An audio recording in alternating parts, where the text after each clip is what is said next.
ఒకసారి మహబ్ ఛానల్ వీడియోసిన వారు సబ్స్క్రైబ్ చేసుకోండి అండి. గ్రూప్ 1 పై మళ్ళీ సుప్రీంకోర్టుకు న్యాయ పోరాటానికి నిరుద్యోగులు సిద్ధం. గ్రూప్ 1 నియామకాలపై న్యాయ పోరాటానికి నిరుద్యోగులు సిద్ధమయ్యారు. మళ్ళీ సుప్రీంకోర్టును ఆశ్రయించాలనేసి నిర్ణయించారు. గ్రూప్ 1 పై హైకోర్టు గురువారం కీలక తీర్పు అయితే వెలువరించింది విషయం తెలిసిందే. మరి సింగిల్ బెంచ్ తీర్పును సస్పెండ్ చేయడంతో ఇప్పటికే ఉద్యోగాలు పొందిన వారికి ఊరట లభించింది. హైకోర్టు డివిజనల్ బెంచ్ తీర్పుపై న్యాయ నిపుణులు సంప్రదించి వీలైనంత త్వరలో మరి సుప్రీంకోర్టుకు కేసు వేసేందుకు ఏర్పాట్లు చేస్తున్నారనేసి ఇక్కడ రావడం జరిగింది. ఏదైతే మనకు సింగిల్ బెంచ్ తీర్పు ఏదైతే ఇవ్వడం జరిగిందో ఆ సింగిల్ బెంచ్ ఇచ్చినటువంటి తీర్పును డివిజనల్ బెంచ్ మొత్తం రద్దు చేసింది. మరి రద్దు చేయడంతో ఇప్పుడు మళ్ళీ సుప్రీంకోర్టుకు వెళ్ళే అవకాశం కూడా ఇక్కడ కనిపిస్తుంది. అన్ని స్థాయిలో పోరాటం గ్రూప్ 1 పై అభ్యర్థులు నిరుద్యోగులు జేఏసీ నేతలు పోరాటం చేస్తున్నారు. ఇప్పటికే ఒకసారి జీవో 29 పై సుప్రీంకోర్టుకు వెళ్ళారు. ఆ తర్వాత మరి ఫైనల్ కీ పై ఉన్నత న్యాయస్థానానికి తలుపు తట్టారు. మరి ఫైనల్ కీలో అనేక తప్పులు ఉన్నాయనేసి తమ అభ్యంతరాలను టీజీపీఎస్సీ పట్టించుకోలేదనేసి తమకు న్యాయం కావాలనేసి కోరుతూ సుప్రీంకోర్టులో పిటిషన్ దాఖలు చేశారు. మెయిన్స్ వాయిదా వేయాలనేసి సుప్రీంకోర్టు సైతం కేసు చేశారు. ఆ తర్వాత మళ్ళీ జీవో నెంబర్ 29 అదేవిధంగా వికలాంగుల కోటా రోస్టర్పై సుప్రీంకోర్టుకు వెళ్ళారు. గ్రూప్ 1 పై హైకోర్టులోని 15 కేసులు వేసి పోరాటం చేశారు. తమకు న్యాయం దక్కకపోవడంతో సింగిల్ బెంచ్ డివిజనల్ బెంచ్ సుప్రీంకోర్టుకు ఆశ్రయిస్తుందనేసి ఇక్కడ చెప్పడం జరిగిందండి. మొత్తానికైతే గ్రూప్ 1 పైన మళ్ళీ సుప్రీంకోర్టుకు వెళ్ళే అవకాశం దాదాపుగా ఎక్కువ కనబడుతుంది.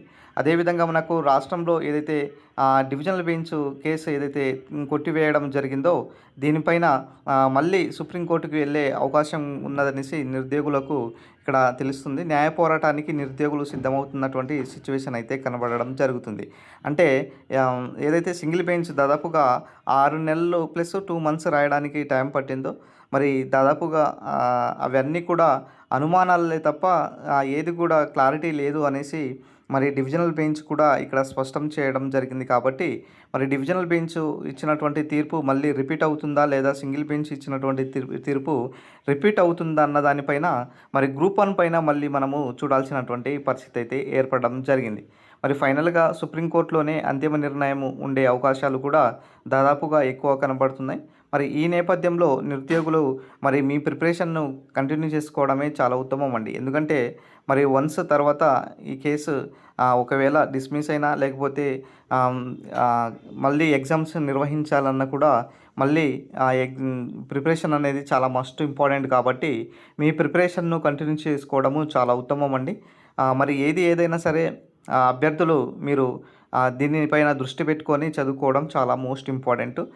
గతంలో లాగా ఏదైతే వస్తున్నటువంటి పిటిషన్స్ ఏదైతే ఉన్నాయో ఎస్పెషల్లీ మనకు జీవో నెంబర్ 29 అదేవిధంగా వికలాంగుల కోటా రోస్టర్పై సుప్రీంకోర్టుకు సో ఇట్లా డిఫరెంట్ కేటగిరీస్లో మరి ఏదైతే కేసెస్ ఉన్నాయో మరి దాని గురించి కూడా మరి సుప్రీంకోర్టుకు వెళ్ళడం జరిగింది. మరి ఇప్పుడు ఏదైతే డివిజనల్ బెంచ్ ఇచ్చినటువంటి తీర్పు ఏదైతే ఉన్నదో మరి ఇప్పుడు కూడా ఫైనల్గా మరి సుప్రీంకోర్టుకు వెళ్ళే అవకాశాలు కూడా కనిపిస్తున్నాయి. మరి మొత్తానికైతే తెలంగాణ పబ్లిక్ సర్వీస్ కమిషన్ మరి ఎటువంటి ఎదుర్కొంటుంది సుప్రీంకోర్టులో అన్న దానిపైన చూడాల్సినటువంటి పరిస్థితి అయితే ఏర్పడడం జరిగింది. మరి మొత్తానికైతే గ్రూప్ 1 నియామకాలపై న్యాయ పోరాటానికైతే నిరుద్యోగులు సిద్ధమయ్యారనేసి చెప్పుకోవడంలో ఎలాంటి ఆశ్చర్యం లేదు. సో మళ్ళీ సుప్రీంకోర్టును ఆశ్రయించాలనేసి నిర్ణయించారు. సో ఇది మనకు ఓవరాల్గా సంబంధించినటువంటి గ్రూప్ 1 సంబంధించినటువంటి ఇన్ఫర్మేషన్ అండి. సో నిన్ననే మనకు ఏదైతే డివిజనల్ బెంచ్ తీర్పు ఏదైతే ఉన్నదో దానికి సంబంధించినటువంటి ఏదైతే డిస్మిస్ చేయడం జరిగిందో దీనిపైన సుప్రీంకోర్టుకు వెళ్ళాలనేసి కూడా ఇక్కడ అభ్యర్థులు అయితే నిర్ణయించుకోవడం జరిగింది. సో ఇది ఈరోజు సంబంధించినటువంటి అప్డేట్. ఇన్ కేస్ ఆఫ్ సుప్రీంకోర్టులో కేసు పడితే మళ్ళీ ఎక్స్ప్లెయిన్ చేసే ప్రయత్నం చేస్తానండి. Thank you friends, thank you one and all.